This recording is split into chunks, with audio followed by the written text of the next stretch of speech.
Je m'appelle Alain Schisser, je suis fondateur et directeur du Cercle des Horlogers. Je m'appelle Nicolas Larcher, je suis horloger. Nicolas Eren, je suis fondateur et directeur du Cercle des Horlogers.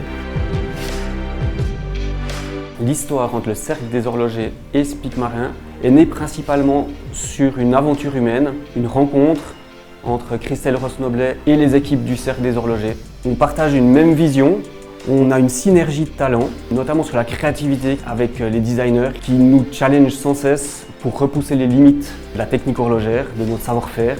On est sur un savoir-faire suisse, donc tous les mouvements sont in-house, tout est réalisé ici. La stratégie mouvement chez Spic Marin, elle est à ses débuts sur des mouvements plutôt industriels, avec de légères personnalisations au niveau de la masse par exemple. Et ensuite on est passé sur un niveau un petit peu supérieur avec un mouvement qu'on a développé chez nous au Cercle des Horlogers pour Spic Marin, qui est un tourbillon positionné à 6 heures avec un micro-rotor à l'arrière, avec une petite seconde à 1h30, etc. Et ça nous a permis de créer un premier projet avec l'équipe Spic Marin. Et ensuite, on est passé vraiment à l'étape supérieure avec des mouvements micro-rotors qui étaient vraiment personnalisés 100% pour la marque Spic Marin.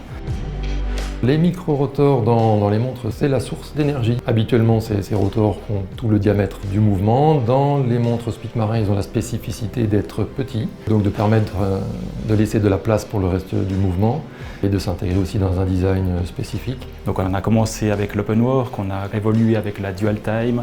Maintenant, on est sur les mouvements encore plus haut de gamme, c'est-à-dire avec les mouvements qui se trouvent dans les montres Ripples, avec des finitions vraiment très haut de gamme, où c'est qu'on retrouve des anglages faits à la main, etc. Ça s'inscrit un petit peu dans une recherche qu'on constate, mais qui plaît beaucoup en fait, c'est d'avoir des montres où on voit beaucoup de relief.